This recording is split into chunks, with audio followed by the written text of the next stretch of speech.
You. Perfect timing for Jesse. Oh, this. Hey, you stop it. Oh, Jesse, you're here. Like I Wonderful. said, The guy who ran from the Shut grind. up. Get out. Get out. Just get out right now. I'm not kidding around, dude. You ruined a good thing here. You ruined it. Get out. I'm not fucking kidding around.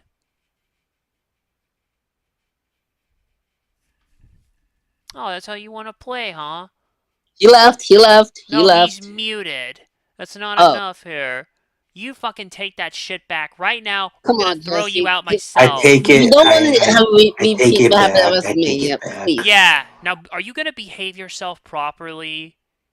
Well, I'm gonna go, but I just wanted to say hello to the AWN fans out there, to Quai Jam, to Dean, to Coffee, and to all the Jesse fans out there. You couldn't even just come in and say that without saying a stupid, snarky remark here. And you mm, first, and the more I do, you more you do that, the more I can't take you seriously. Because I was about to really just tear into this company for what happened last month. I really, believe it or not, I was about to. But you threw You that out. should. You Well, you know should. what? You Don't should. do. Well, you know what? I still ain't gonna take you seriously if you keep saying what you keep saying, dude. Well, thank you Okay, for well, saying your I words, gotta but don't go. ever utter that again. I gotta go, guys, but I just wanted to say hello. Thank you to all my fans. I appreciate you guys. I love you guys. Jesse out. All right. Nobody says bye. How dare you Bye. guys? okay, bye. Bye, Jesse. Bye, guys. now, Disclaimer to all the listeners currently right now, all of his fans are in his own mind. Okay, like I well, was continue. saying before I was so rudely interrupted. You know what? I'm not even gonna sugarcoat it. Fuck this company. Just, just absolutely 120% right now. Fuck this company.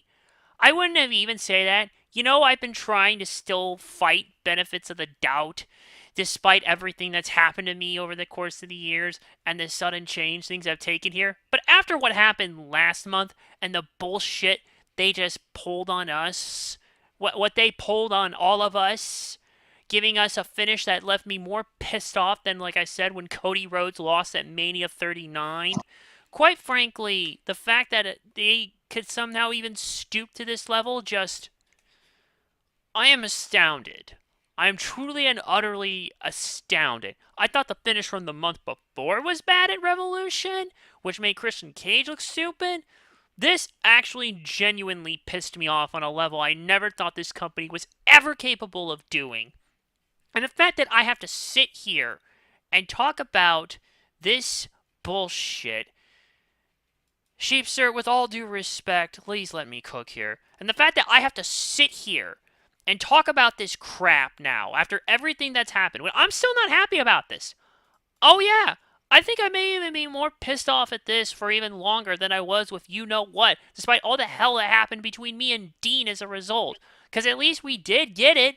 He did finish his fucking story. This crap? No. It is dragging its fucking feet worse than. Oh, fuck me. What's a good comparison? I don't know. It's drag. I don't know. I don't know any people that I would like to You drag, know what I away. mean, metaphorically speaking here. You know what I mean. The point is, hmm I'm not happy with this right now. I'm not happy with any of this. I would love to literally do anything else but talk about this. But we don't have a fucking choice because quite frankly, people love their holidays way too much here for wrestling. Meanwhile, I want to go to the movies on Monday here and see The Final Reckoning, Mission Impossible, because, yeah. And even though, Yes. despite what some box office projections are showing, I'm telling you right now, showings are actually getting a decent Well, amount.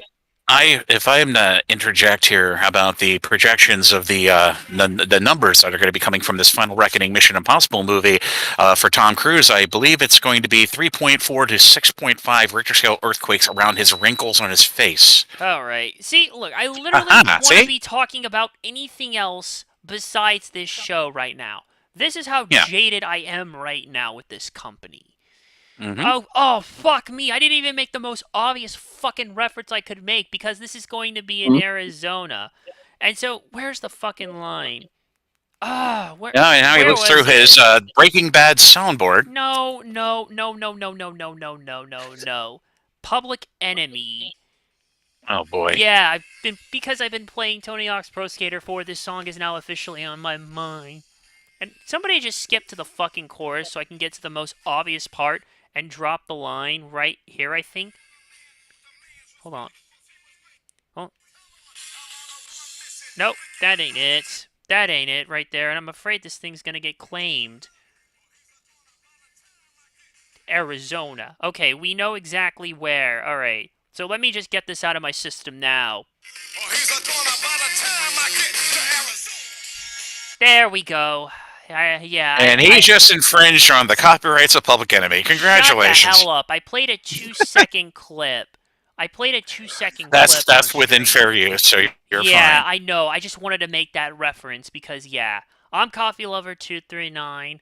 I don't even know if I want to say the name of the guy that... fuck. I feel like I need to make another nickname or just drop... Say, The guy The who's jovial waiting for Jesse. Dean Ambrose Oh. to return to WWE. Let's go with that.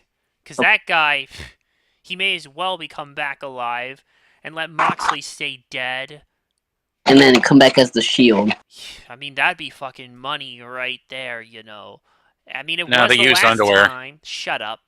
But yeah, that's Dean, Steven, whatever. And of course, our jokes to Quiet Jam. It is I, the prognosticator, Perry Lewis, pro wrestling peculiarness. Yes, it is on Quijam, so let's move on. I don't want to waste any more time on this. The sooner we get this over with, the better. And we have to start with a meaningless pre-show match. Megan Bayne and Penelope Ford versus Anna Jay and Harley Cameron. Now, according to the Fightful ordeal here, nothing. I have absolutely nothing for this one. Not even Fightful can give me background. Yeah, Dean. Come on, Dean. Dean! It's your So, turn. I didn't realize we on the. Wait, is this the buy-in? Yes, the buy-in. The only one match on the buy-in. Can you believe so it? what is it? I'm sorry, I was It's drinking Megan something. Bayne and Penelope Ford versus Anna Jay Oh. and Harley Cameron. Excuse me, Megan Bayne and who's that one? Megan Penelope Bayne's team. Ford. Yeah, Now that Quiet one. Jam. Oh wait, Jesse has his prediction. He just said Anna Jay and Harley Cameron. Now Quiet Jam. Oh, it's come on, everyone. Let's feel the wrath. Come on, let's feel the wrath. I'm gonna say 3 quarts of milk. Oh, sorry, I'm just thinking of the two ladies' body parts. You are so bad. Definitely gonna go with Anna Jay and Harley Cameron because they are the hot women's tag team, and honestly, AEW Tony Khan was asked about women's AEW tag titles, so I can't think of a better first pair of tag team champions in the women's division than those two fine ladies. No. Yes. No, not to them winning. I agree. Yes. I'm going with Anna Yes, Jay and like Harley Daniel Cameron Bryan. to Yes. win, but no. Also like Daniel Bryan. What would you want? Harley and the Puppet? No. I don't want women's tag titles. No to those. Look, if they can add 14 different TNT quality titles, they don't need any they can more add those. titles. Hey, I might as well get this out of my system. TK, with how much you overstuff us, knock it the fuck off. We're not Jughead from Archie. We can't just consume all this wrestling like Jughead consumes burgers. Yeah, we can. No, we can't. Shut up. They're literally running 2 shows on the same damn day. Well, one show from one company, another on the other, on the same fucking day. And I kind of like to do things away from all of this. And right now, with All in Texas, we might have a small little hiccup with that. We're trying to see what's going on, but right now, I don't fucking know. I'm done. Just get the rest of this over with. My patience is gone at this point until that fucking belt is gone from Moxley and he takes a long-ass vacation. Go be a dad. Not a belt, a suitcase. Shut up. Okay. This is the first official match. It's Jamie Hayter versus Mercedes Moné and 2025 Owen Hart Foundation Cup tournament final for the women. And whoever wins gets a Women's World Championship match at All In. So, we already know the competitors were revealed on May 2nd, or April 2nd, 2025. My bad, I can't think straight. So, as for the women on the semifinal side, Mercedes Moné defeated Athena at Spring Breakthrough, which was not a good idea, but unfortunately, we can't have nice things. And while Jamie Hayter defeated Chris Statlander on the April 30th episode of Dynamite. And as a result, Moné versus Hayter was made official for the finals. You know this is going to be a good match. I mean, let's not even debate that. We don't even really need to. Jamie This Hayter's has had good. great build up. Mercedes is good. This has had great build up. But here's Great my build up. thing about all of this. It's what happens afterwards. We have the easy, predictable route on the other hand with Mercedes Moné practically just becoming the female belt collector, but not as exciting, might I add. And on the other hand, Jamie Hayter and Toni Storm would probably be a pretty fresh matchup and be pretty exciting to watch. That said, I have a feeling we're going to get denied the real ordeal, but I have to run through everyone first before I can go. So, Dean? Jamie. Oh, you're playing pretty bold, aren't you? Yes, he is. Woo! And Jesse says Mercedes. What say you, Kwai Jam? Look, this had a very late, great build. I mean, we had two great segments on this Go Home Dynamite this week. Of course, Hangman and then of course the two ladies. I mean, at least they were in the seated position. So Coffee really enjoyed this segment given the seated position. Shut up. But I want fresh matchups at least for this title with Toni Storm. So I'm going to go with the crowd. I'm going to say Jamie Hayter because I think we're at a time now where Mercedes Moné doesn't have to win everything and she can take the L. So I say go Jamie Hayter. As much as I wish I could agree with both you and Dean, somehow I don't see that happening. TK, quite frankly, has given his bigger stars way more power than he's willing to admit, and as such, you see that as reflected in a ton of this stuff. And I hate to do this, I hate to go with this prediction, but I'm going with Mercedes Moné, because you know it's going to happen. You know it's going to fucking happen. And then she's going to go to All In, Texas. She's probably going to beat Toni Storm for the belt. And then she's going to be the belt collector, and then we're all progressively fucked. God, please let this nightmare end. Oh, I couldn't even find a proper sized picture with this one to match the others. Same thing with the pre-show match, but that could have been an exception. The fucking Hurt Syndicate, Bobby Lashley, and Benjamin Shelton. Oh, excuse me, Shelton Benjamin. I'm trying to take the piss out of Shelton. Wow, I love that. I'm taking the piss out of Hulk Hogan because fuck him. That's why. Wow, that's forward. Yeah. Hey, you know what I mean. Yeah. So the Hurt Syndicate against the Sons of Texas, Dustin Rhodes and Sammy Guevara. After winning their match on the special Beach Break episode of Dynamite on May 14th, the Hurt Syndicate's manager, MVP, announced Bobby Lashley and Shelton Benjamin would defend the AEW World Tag Team Championship at Double or Nothing against the winners of a number one contenders match, which took place on the May 17th episode of Collision between Crew, Action Andretti and Leo Rush, and the Sons of Texas. And, well, Guevara and Rhodes won. Isn't this just sad how far Sammy Guevara's fallen from the fucking card? From being a so-called pillar to being in a fucking makeshift tag team with Dustin Rhodes, and likely he's gonna get hurt because in trying to pretend. I know. But also think about this. They both him and Jungle Boy were both trouble children in AEW. Let's remember this. They did a lot of stupid things backstage, outside of the ring, in public, not in public, very non-professional. Fair. So right now they're trying to. I'm not saying they're trying to sweep what Sammy did under the rug as much as they're doing with Jack Perry, but he is one guy that they're trying to rebuild right now by making him dress like Cody. God. I mean, come on. I think we all know. Just a little detail I thought I'd point out. I think we all know what's going to happen because they hurt people. They hurt people. Yes, they do, and they're going to hurt some more tonight. But let's see what this panel thinks, starting with Dean. Let me think. Hold on. so much outcomes. You know, Hey, Quiet no, Jam, let him Kaijin, cook. this not don't. Just let him cook, please. Here's the thing. Ever since Dynasty, there was so much. I'm confused, and what I mean, and that's not a good thing. This whole build up to these things, like I'm lost. Like, okay, if this was a month ago, and that if we were happy to get with, but I don't know. Like, You're I'm not actually sure for I this one. and that's most of both of the Owen and this. Like, not say both of Owens. I mean, like the main Owen main event. We'll get We're to that. talking about the I tag know, match, though. I know that. I'm just saying in general because this could also lead up to the all in stuff. And that's the thing. I don't want. I feel like MJF is gonna fucking cost it. That'd be stupid on his part, though, given how he just signed with them.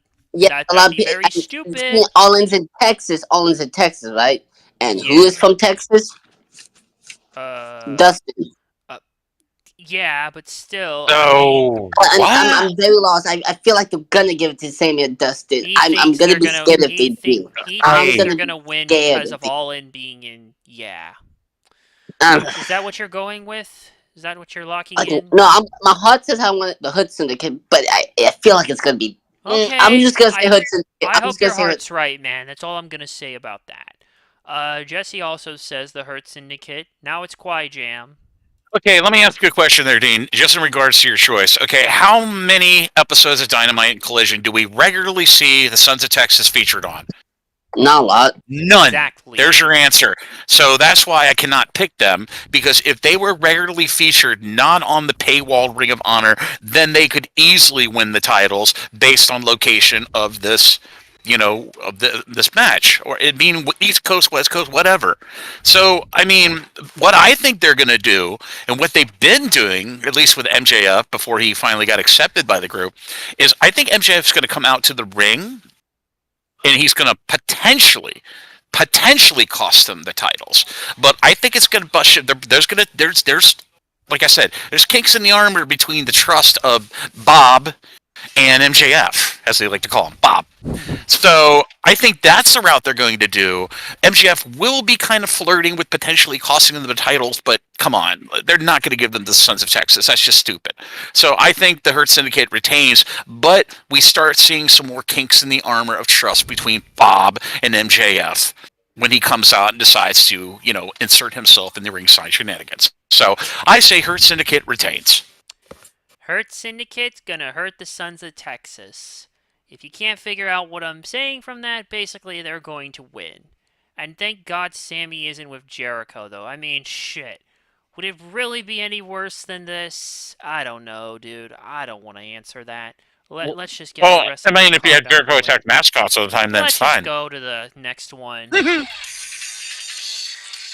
One word best describes this match. Hot. Or you could say booty, but yeah. Timeless Tony Storm versus Mina That's what Kaijin likes, Shirakawa but for the we'll Women's go World there. Championship. Hey, so on the May 14th Don't be episode jelly. of Dynamite, Mina Shirakawa won an AEW Women's World Championship 4-way eliminator match after pinning the reigning champion, Timeless Tony Storm. By the way, I'm just sick of these eliminator matches. I wish there was actual more shit for actual qualifying matches instead of these. I do not like these. I'm getting burnt out of these. That's not the only thing I'm getting burnt out on. We'll get to that later on. And due to the match stipulation, since she has pinned the champion, Shirakawa has earned a title match against Storm, and then announced it would take place as Double or Nothing. This is a rematch from the bout they had against each other at last year's Forbidden Door. Obviously, things are different now somewhat because Mina's officially signed, and well, yeah. I don't even think I need to say much more, so Dean? I got easy. I think Tony's winning. That's fair. That's also what Jesse says. Tony Storm. Now Qui Jam. Oh boy. This to me is like a very underwhelming matchup for this women's title. Okay, I'd say probably this is the first real underwhelming title though Tony Storm's been put in front of her, at least on a pay-per-view sense of defending her title. Yeah, it's because Mina is still unproven. She's still very unproven. She's Only got the if you look. She's haven't got. watched her stuff in Japan. Well, that's. But how many? Tell me. Find me at least a frequent, large, consensual amount of AEW fans who actually know this stuff. There isn't. That's the thing. Well, People think shoot, that's the thing TK's that I mean, fault. and He needs to do a I better mean, job most of as these that. Stardom wrestlers, I know, but I'm just speaking truthfully, okay? A lot of these American Western fans, yes, they're smart marks, but they have not seen all of the stuff that these ladies have done in Stardom because of geological location, geolocking, and all kinds of things. So you got to consider that, okay? You're thinking that they've all seen it. They haven't. It's only still a small minority of the overall smart marks who've actually regularly watched Stardom and watched that concept and know what Mina brings to the table. And I think this match is being done by the degree of not showcasing the superiority of Tony Storm. This is going to be a match where Mina really has to step up and show what she can do in the ring, which we have not seen yet from her. And that's the real beneficial part of this whole match, okay? But this is a one-sided match, though. This is one-sided. Tony has been unrivaled. Okay, and we might see a future rival, most definitely, in the worthy Jamie Hayter, but that is a prognostication for another pay-per-view political time. So, most logical booking here is to keep it on Tony Storm, but a lot of ringside shenanigans. Yeah, and Sheepster, I see what you're saying. Please win, Mina. Tony needs a break. Oh, Sheepster, Sheepster, Yes, Sheepster. please, Mina, win. Milk, milk, milk. Yeah, but don't you realize, Sheepster, TK obviously does the more predictable thing more often than not these days, and that's why I'm Not going with really. Tony Not really. Storm, because it's expected that she's gonna retain, and I think that's what's gonna happen. She's gonna retain, and I already said what was gonna happen earlier will happen, so let's move on. So, this is who Wayne Brady's doppelganger is now managing for some stupid reason. Over the past few weeks, the now heel FTR, Cash Wheeler and Dax Hardwood versus Daniel Garcia and Nigel McGuinness. So the now heel FTR over the past few weeks have been attacking members of the AEW roster, including Daniel Garcia. And on the May 8th episode of Collision, Garcia faced Hardwood in his singles match that ended in disqualification when Nigel McGuinness got involved after Hardwood verbally berated McGuinness about his reaction to the letter that FTR had given him and Tony Schiavone on the April 17th episode. On the following Dynamite, Stokely Hathaway... wait, excuse me. Just Stokely. Fuck out of here with this Vince He's McMahon stupidly called name shortening Stokely. bullshit. Get out of my face with this garbage. So Stokely came out to interrupt an interview involving Garcia and McGuinness on Hardwood and Wheeler's behalf. I think, quite frankly, they should have given Wayne Brady's doppelganger a taste of his own medicine by choking him out then and there. Because, Wayne Brady said, is Wayne Brady gonna have to choke a bitch? So let his doppelganger get choked for a change. And please put those two together in the same room. I will keep saying it until it fucking happens, okay? Make it happen. I don't care how you do it. Just do it. I want to see Yes. it They at gotta some say point like, in my life. just do it. Yes, make I it already happen. said Snuggle the up against line. Big Bird, Steel Cage. Shut the hell up. No. Wayne Brady versus his own doppelganger in Stokely. So, Okay. yeah. So the Bozo de Jour here issued a challenge for a tag team match at Double or Nothing with McGuinness initially rejected despite Garcia's agreement. And then those jerks came out and assaulted both men before being fended off by a crowbar-wielding Matt Menard. And why is he not there? I don't know. McGuinness changed his mind on the May 17th episode of Collision and accepted the challenge. It's always nice to see him actually wrestle since he doesn't do it very often. So yeah. What can I say? Except... not much. FTR are better on their own How is this than not they the are pre-show with a match? manager, Honestly, let alone how is this? fucking Wayne Brady's doppelganger. But what are you gonna do? Yeah. My patience is running out with this. Dean. FTR. Oh, and Jesse says FTR, and he thinks Nigel is gonna turn on Daniel. Now, what does Quijam think? This is just the silliest thing on the whole build of this whole pay-per-view for the seminal year. Seriously, this is super silly. This is, and I know I'm the dispenser in most of the pay-per-view streams of, this is so silly, but this is extremely silly. Okay, I do like it. I do like Stokely coming back and doing FTR. Nobody saw that coming. Even I would have never seen that coming. Okay, but oh my gosh, dude, this whole thing, this discombobulated freaking patchwork quilt on fire of a storyline is just a waste of tripish time. This should have been resorted to the second match of the pre-show. And may I note, this will be the first AEW pay-per-view in the first 6 months of 2025. That won't be over an hour in length. Thank God. There's a God. But anyway, back to my prognostication. The most logical booking here is I don't see a Nigel turning on his tight shirt like Ricky Gervais, but most likely the most logical winner of this match will be FTR. I mean, come on. And I know, Sheepster, I know you want the good guys to win, but you know how this is. I think we're going to be getting a lot more heels winning this time around, and it's going to be miserable like it was in There's 1999 more Royal heels in this Rumble. company than a dread. There's So more heels in yeah, this. Yeah, more heels in this FTR. company. Yeah, more heels in this company than an episode of RuPaul's Drag Race. I'll tell you. No, no, no, no, no. It is Whatever. too many heels, dude. But what do you expect right now? We're in a dull period across the board, and this shit ain't Not helping. really. And you gotta love, by the way, how the doppelganger is hidden all the way over here. I'm highlighting to the point where he shouldn't even fucking be there. But no, he's gotta stand out. He's gonna, yeah, just FTR next. Oh my god, I don't even want to look at his face, but I have to read the fucking I love description. him. He's so beautiful. Ricochet has pissed me off enough. Just enough. Mark Briscoe versus Ricochet in a fucking stretcher match. So Briscoe issued the challenge in a digital exclusive following Dynamite. Briscoe saved Zach Gowen from further damage from Ricochet at AEW Dynamite Beach Break after Ricochet defeated Gowen in singles competition. As if wrestling Ricochet himself isn't enough fucking damage. Which is why they had to get Zach Gowen off the indies here and do this. Briscoe defeated Ricochet on the April 23rd episode of Dynamite in singles competition, and the two have been on opposite ends in subsequent tag team matches. I'm done. I'm just so done with all this right now. Dean. I got Mark Briscoe. Huh, I hope you're right.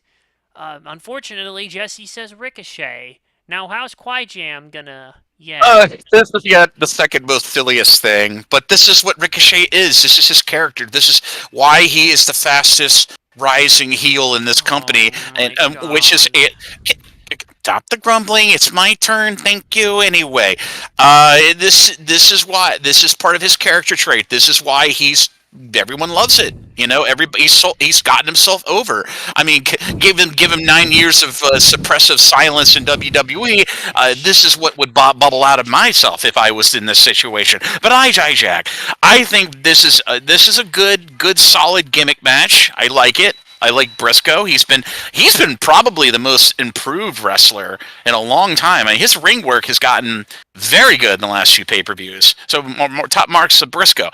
But ultimately in this match, what does Ricochet do a lot of really good?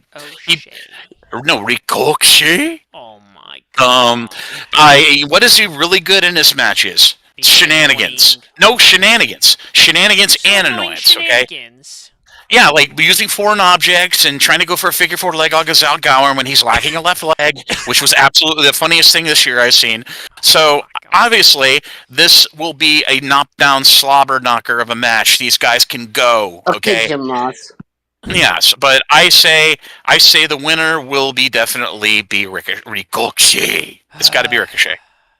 As much as I really want Mark Briscoe to win badly, I have a bad feeling that son of a bitch Ricochet is gonna fucking win. I can't do this. I can't do this right now. I really can't. By the way, that sleepful nights, are becoming a fucking luxury for me, and all this shit isn't helping. I can't... Oh, fuck me. Remember what I said when I was getting tired of things being burnt out on certain things? You're looking at it right here. Anarchy in the arena. I am burnt out on this entire match concept. Alright, bye, Sheepster. Thanks for dropping your predictions here. We'll read them off as we go through the rest of it, but I'm burnt out.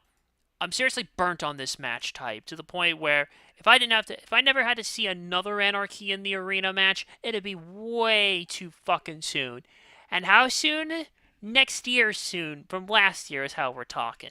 And we take a look at last year's, right? We take a look at last year's here, and it main evented. When the Elite were still a bunch of fucking dipshits still, and they defeated Team AEW, which had Bryan Danielson, FTR, before they became evil bastards and teamed up with Mr. Choke-a-Bitch Doppelganger, and Darby Allin before he decided to climb Mount Everest, which he's actually succeeded on, so let's give him some props for that, because that shit's not easy. And now look at this shit. Look at this.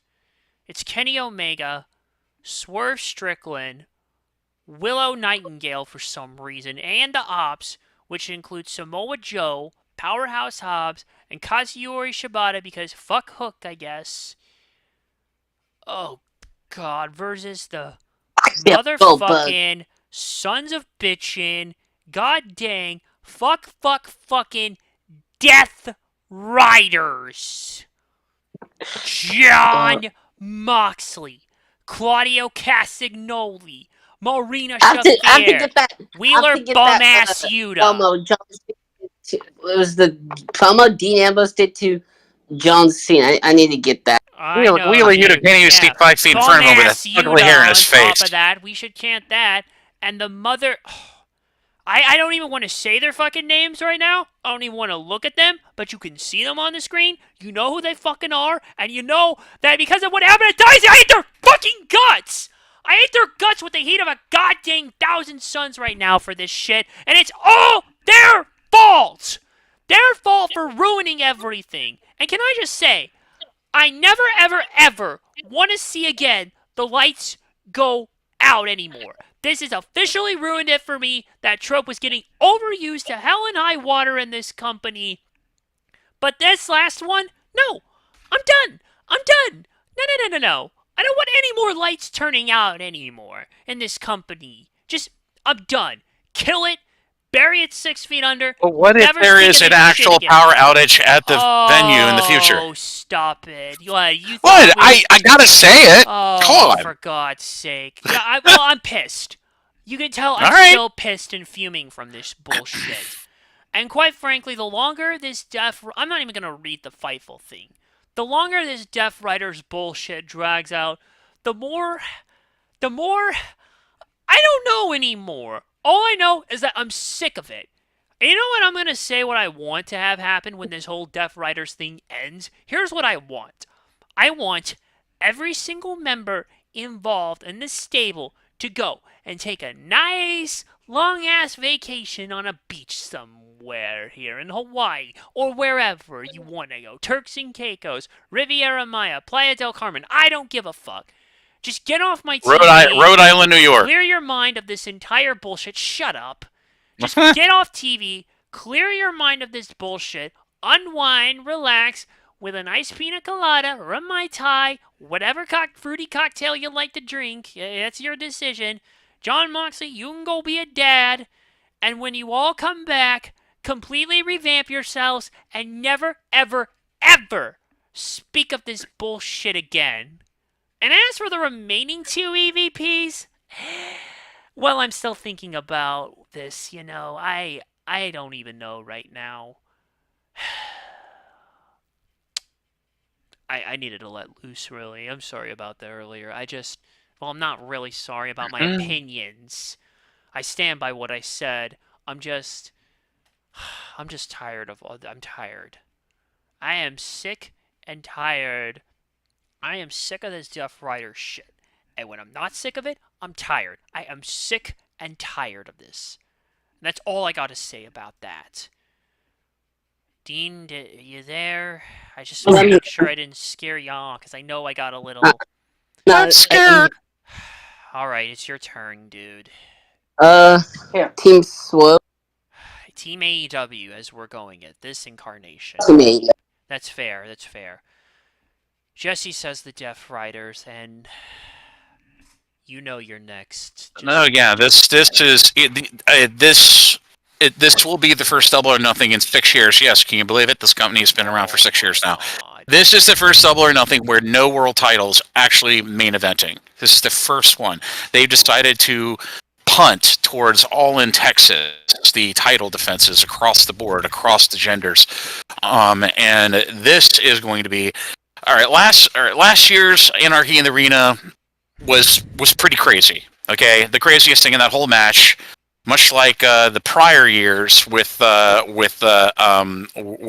Eddie Kingston and the kerosene covered in blood, was the flamethrower from Darby Allin onto Jack Perry. And then, of course, the truck crash too. Darby with getting Darby. hanged upside Yeah, down. well, yeah. He is just the Energizer emo bunny that keeps going and He's going a and going. crash test dummy. That's what he is. No. Yes, That's the yes, U.S. yes. That's the U.S. economy in 6 months. Okay, let's separate no, the two. no. No. But this match is going to be. Look, like I said, this match is the craziest thing next to your average contained War Games match, okay, or Blood and Guts, as they like to lovingly call it, which is basically nothing but War Games with a ceiling. But I think there is going to be an equalizer in this match, which turns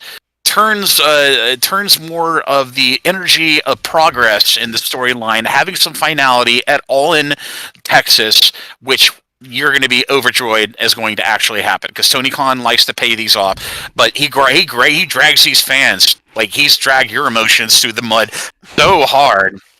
And this is mostly Moxley's creative freedom being facilitating this for more than just all those guys and that gal. Okay, so I think that the equalizer in this match, it's going to be even match on both sides. There's going to be spots all over the place, more spots than a Dalmatian and an earthquake.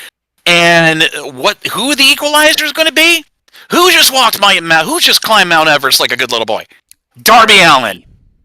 And Darby is going to come in at a pivotal moment of this match and push the scales to Team AEW winning this match, and that is my official pick to win this. The Death Riders take yet another major pay-per-view L, and Team AEW wins. You're forgetting one thing, though.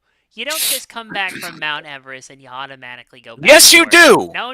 What did Darby? No, let me remind you. Oh. How many major injuries did Darby Allin, like on camera, either being on TV or in a pay-per-view? How many times did he come back like a little Energizer bunny when he fell down or got hurt? Remember the time when he fell down the stairs, when Moxley threw him down the stairs, and then he came back after Daddy Tony Khan was driving him to soccer practice, and he came out of the car? Remember that? You realize this guy practically... I know, but this is what Darby Allin does. Yeah, but Darby Allin pops up like Sting out of the unexpected and helps out greatly. And I think Darby Allin coming back is the most logical thing to do, given that the headline is still fresh. It's got to be that. With all due respect, though, you don't just come back, especially like this is a whole different ordeal. You know, this is all Darby Allin has done in this bloody company. Every time he either get injured or he disappeared or he got written off TV, he would come back weeks or even a month later and be the Phoenix to save Team AEW in this very pivotal Anarchy in the Arena match. And I hope he'll be coming with his flamethrower again and actually set somebody on fire. Oh God. Because that's what I want. I want more flamethrowers. Somebody's gonna die then. Yeah. And Darby could do it he could do it in his little, wearing his little alpaca. He could be riding an alpaca to the ring. Oh, God. Like he did up Everest. I've had enough. You know? I think that's enough out of you. I don't even know. I have a bad feeling, again, in keeping with the picking all the heels to win, I'm gonna go with the Death Riders. Because, God forbid, you know there's some other motherfuckers. Oh, that reminds me. You have Gabe Kidd show up again, because even in a steel cage, there's still bullshit that happens, and we're not even going to address him anymore. Nope, off he goes, bum-ass Yuta, get it back in there, practically. You know who I think I see being Darby Allin takes out as the equalizer on the other team to help give the opening to possibly swerve to win the whole damn thing? What? I see Darby going after Gabe. Assuming Gabe even that would be good. Up. I know, but that would be good because then Darby could go over to New Japan and do some dates. I'm done. You know what I mean? I don't want to talk about that this would make anymore. sense. Kazuchika Okada versus Speedball Mike Bailey for the AEW Continental Championship. Okada said on Dynamite that Bailey doesn't get to call him out because he was calling him out. Renee Paquette noted that Bailey had not been pinned in AEW. Okada said, "There was a first time for everything. Trust me. Surprisingly, bitch was not said." He didn't say the line. Oh, But he am I raised a finger, kidding? though. He raised a finger. That doesn't count. Yes, it does. Look, these two are going to be fine. They're going to tear the house down because, of course, they do. All right, Dean. Okada. And that's also what Jesse says. Kwai Jam?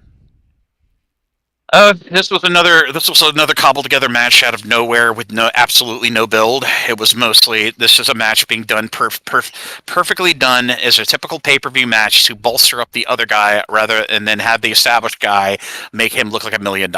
And Okada literally is being paid the most money in the company, over $1 million. So there's your irony. I think this is going to be probably match of the night. This is Okada going into his New Japan ring work, you know what I mean? He's always been reserved and all the other stuff he does. But I think Speedball might give him a run for his money. I mean, Okada is strong to be without the title, but Speedball's still too fresh. He's still too fresh in this company. So I think Okada retains easily. But that does not mean that Speedball does not give up a good fight. Looks like we're all unanimous in this one. I'm going with Kazuchika Okada. And next,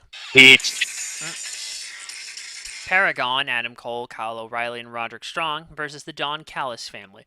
Konosuke Takeshita, Kyle Fletcher, and Josh Alexander. I have no idea why. So, AEW announced that Paragon would take them on at Double or Nothing, and it was set up on the May 22nd episode of Collision, where Cole and Callis were on commentary throughout the night. Why? Because, quite frankly, all these guys deserve better here, but we have nothing else for them, so we have a random 6-man schmoz. I'm not going to waste any more time on this. Dean. I got Hey Man. No, we're not there yet. We're not there yet. We're on Paragon and the Callis family. When did that match get announced? Yesterday, during Collision. I think during when I got drunk. No, yesterday during Collision. Okay. Okay, that's a match I didn't see announced. Okay, let me think for a second because Oh boy. I'm tapping. I'll go with the Paragon? The perplexing Paragon that We're trying to get the words out. It's like, it doesn't matter. the tables. All right. And then Jesse is going with also Paragon. Now the Kwai Jam. Oh no! This is another cobbled together match, like you masterfully. I know, but like you masterfully said at the top of this, that nobody has anything to do, so let's just put them all together in a trio schmoz, which has been the worst thing of the last monthly build towards this pay-per-view because I hate trios matches. There's too many of them. They do them too many times. And the irony but anyway, is we only have one trios match on this card, but I know, but like I said, they use that as the match vehicle to do every freaking week, either in a main event or right at the top of the show, like Tony Khan loves to do, and give us the good stuff when we should be waiting for it to the end of the show and help them build higher ratings. But I check. Paragon's literally doing nothing, absolutely nothing. They're not even running the craft service table. They're doing nothing. They're literally sitting backstage, laughing at Anna Jay's bad butt jokes. Okay, they're the ones taking turns with Minnie Money puppet while Harley Cameron's got her back turned. But I check yet again. This is just a throwaway match. This is yet another pre-show match in a pay-per-view, which makes no absolute sense.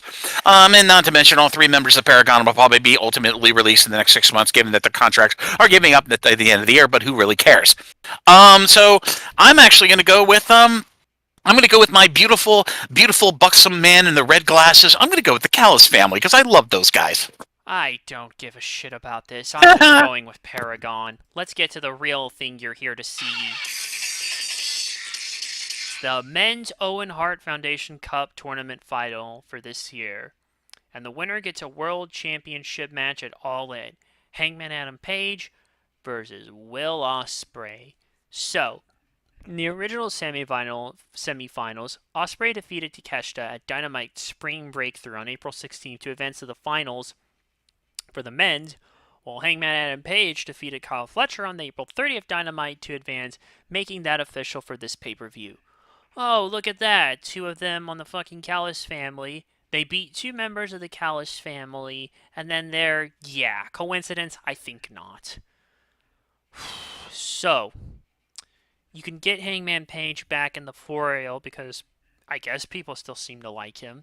Or you can you could send in Ospreay here, and likely if it's him who's gonna be the knight, assuming Darby doesn't show up on Sunday, then Ospreay, I guess. I don't know. This is gonna be a tough one.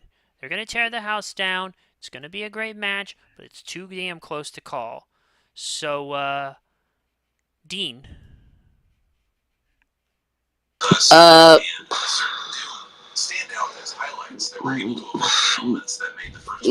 hey man. Yeah, it took you a little bit. See what I mean? Too close to call. Jesse's saying Ospreay. Now bring it home, Kwai Jam. Oh, this is great. This could be another match of the night, and probably one of the best potential main events to Double or Nothing you've seen in 6 years. And it's not even just 5,000 guys running around the ring looking for each other's butts. So, I absolutely loved what happened on Dynamite. Come on, those two promo segments. That was, and I'm not making any bones about it. That was the best promo work that both Ospreay and Hangman had ever put in any bloody company. I'll put all 40 years of my wrestling experience on that comment. That was some of the most phenomenal fire I have ever seen from both of those gentlemen. Okay, and that sold the pay-per-view. I think the pay-per-view could have been that and nothing but Warner Brothers cartoons in a loop. That sold the whole pay-per-view for me. It was so good. And not to mention, we're going to get some finality here with Hangman's story. Okay, Hangman's story has had segues and weird right turns and left turns and all kinds of turns. You know what I mean? Any good story in pro wrestling has to have these turns and these alleyways and these segues to keep it fresh. To have a story, to have parables and chapters within that story to tell, to harken back to. And this is good storytelling, okay? This is how you do storytelling in pro wrestling. It's not all about talking in a ring. It's all about the journey. It's not about the goal. It's about the journey. And that's the magic of this whole thing, to quote Paul Heyman, okay? So I am so interested in this match. We're going to get the athletic aerialness of Ospreay versus the down ground and pound style of Hangman in a match. I think this is one of the best main events potentially that has ever come on to Double or Nothing. And I am not going to go with Ospreay here. Ospreay is still too fresh to be going for a world title. Okay, and to answer your question about who Darby Allin's going to be going after. Who did Darby Allin originally say that he wanted to go after to either look for a possible influence on his character of becoming a potential heel or to get revenge against? Who beat him the most? Moxley. He's going after Moxley for the time being, okay? So that's why Darby is going to be in that Anarchy in the Arena. Moxley is the target here, okay? It's not about the title. This is going to be the beginnings of his long-term storyline going towards All In Texas and beyond, potentially Full Gear, to make his march towards a world title. And I think Moxley is going to drop it to him more than Hangman. But we will see how that journey goes in the amazing mind of Tony Khan. But for my choice of this match, easily Hangman. Well, you propose a good argument there, but I'm still going to go with Ospreay. All right. We're done. That at least here. That's all, folks. Yeah, I'm just going to say this right now. If we don't get out of this shit here, I have a feeling TK is gonna be the goner. You know what? Not all in Texas, being in a state, not being in the usual place, that will be the turning point. That will be the palate cleanser. Better be, or it'll be the turning point. Or TK's gonna be a goner by the time it's either gonna be Hangman. It's either gonna be Hangman who fulfills his storyline, or the emergence of Darby Allin as a main eventer. Or maybe Will Ospreay, but I don't care. Just as I long. don't understand that logic. I really don't. I don't care just as long as that title gets off of Moxley and he takes a nice long vacation with his I know, but here's family. the question to ask yourself: whose future journey as AEW World Champion would you rather go on the ride with? We've already been with it with Hangman, and that was lackluster the Fair. first time around. We can do That it was better. 3 years ago. Or would you rather go with a ride of a potential heel turn Darby Allin, or maybe a babyface? Who knows? I think people are ready to be invested in Darby Allin as a world champion. I think it's ready. He's due. Well, whatever happens, happens. Hmm. Like I said, no matter what happens, I just would never. I would be very comfortable never seeing John Moxley again for the rest of the year, regardless of what happens. I know I'm clowning on him a lot here, and I really don't want to, but You're just so you just I've had I'm enough. tired of it. I know we've all had it. We're beyond having enough. Okay, we're at a point of this is just ad nauseum here. Okay, it's we get so emotionally invested in Alright. these storylines, but I do think Moxley overstepped his creative freedom here. I Alright, really and I'm gonna do. run down his Sheepster's predictions before we Okay. go. Let's see. He said Mark Briscoe, Paragon, Team AEW, for Anarchy in the Arena, Will Ospreay, Speedball Mike Bailey, and that covers all our bases. So we'll be back in a couple weeks, and since again we have another 2-show weekend, we're gonna split it up. So Thursday the 5th will be Worlds Collide. Saturday the 6th, or not Saturday, Friday the 6th will be Money in the Bank, and that will cover that. So that will cover WWE stuff, and we'll cover more when we get to there. As for AEW, we are still a whole nother month away or so until All in Texas. So let's just stop there. I'm going to go ahead and Mm. click to stop stream. Till next time, take care of yourselves and each other. Thanks for watching. Good night, and please be kind to each other. Because TK ain't going Eat to be lots kind of to you. soup, ladies and gentlemen. Eat lots of Yeah, soup. TK ain't going to be kind